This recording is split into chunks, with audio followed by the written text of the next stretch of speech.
Welcome back to the massive amount of books I found in one box.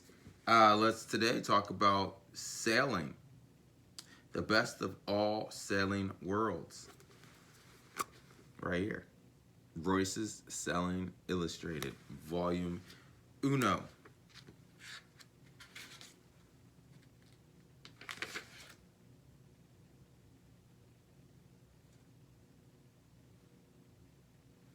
What is this?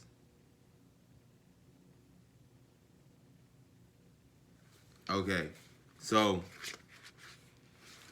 in the first book we have what is it first? I have no idea. It's just little pictures of things that mean kind of funny. We were just talking about the Sumerians and the Babylonians in the first bit of writing and how they had a lot of pictures. All right, kind of same thing here. Each one of these little things means something, doesn't it? I don't. I can't. I don't know enough about selling. What?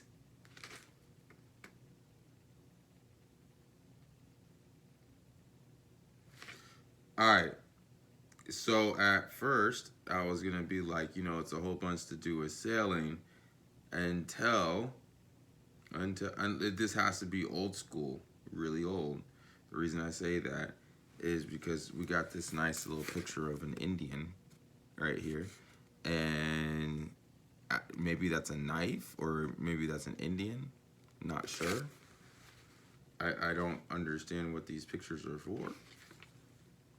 However, the 1960s was the golden years of recreational sailing.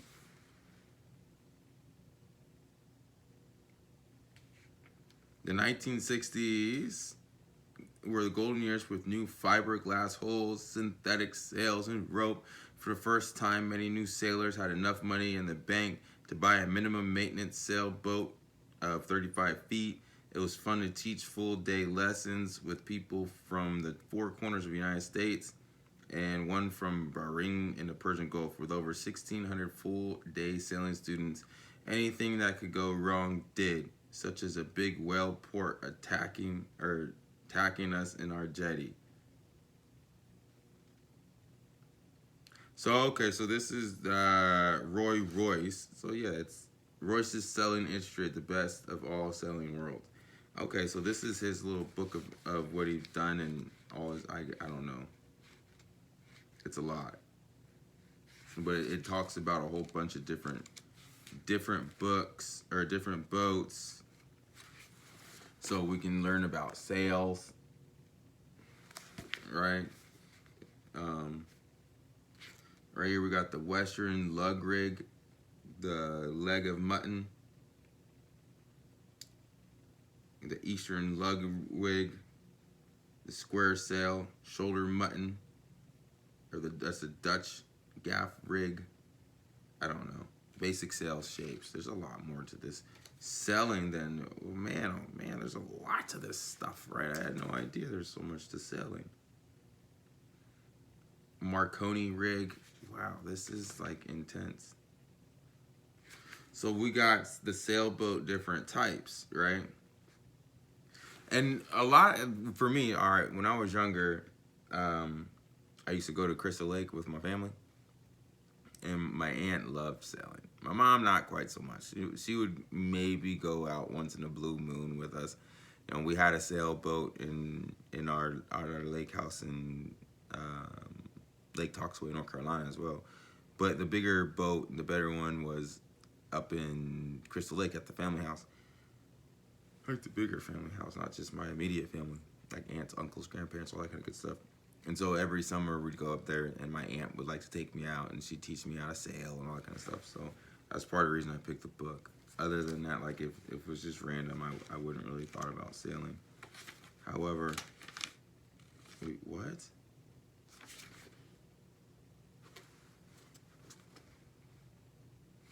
Wow, so there's so much to this. So these are the sailboat types, right? And we'll go 1 through 8 or 1 through 10. or no, 1 through 13. But then like there's this is literally just a type. Because then I was looking at the schooner and there's like 100 different, or no, I'm not gonna say 100. There's numerous different schooners as well. So going on 1, we got the cat boat. 2 is the fractional sloop. That's number 2. The 3, the masthead sloop. Number 4 is the cutter. Number 5 is the yawl. Number 6 is the ketch. Which now those have different. The first 4 looks like they just had like, you know, your basic sails, 1 to 2 sails. Then 5 through 6 or 5 through 7, they have like more sails. And then 8 through 10, even more. And then 11, 12, and 13 kind of go back down. The traditional rig is more or less, think of like the man of war or something like that, a huge boat from back in the olden days. But we got the schooner, which is number 7, both masts same height or after mast is taller. Number 8, we got the standard schooner rig. Okay. Number 9, we got the staysail schooner. And then 10, we got the traditional rig. 11, 12, and 13 are just, they don't have, if holes 11, 12, and 13 are identical, with some total sail area. So their holes are same. So it's basically the same boat, just different sails. But what we'll be doing, I like the,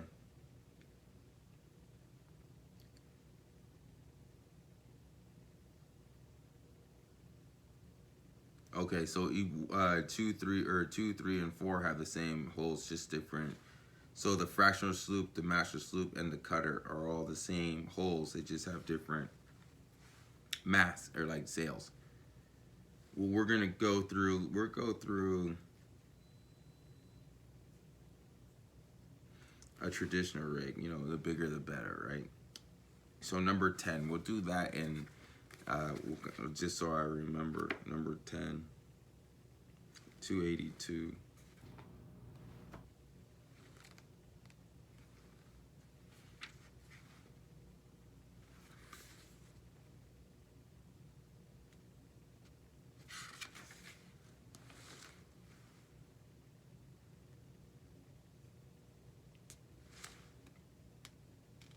The wonderful world of tall ships. That's basically what traditional luggers, the square rig family, the naval warships. See, that's what I was talking about, the man of war. So we're gonna be talking about the big boys, right? The big boys. There's more interesting, more history behind them. Right? I don't own a big boy ship. The sailboat I was riding on was quite small, but you get the point. All right. Talk to you again soon.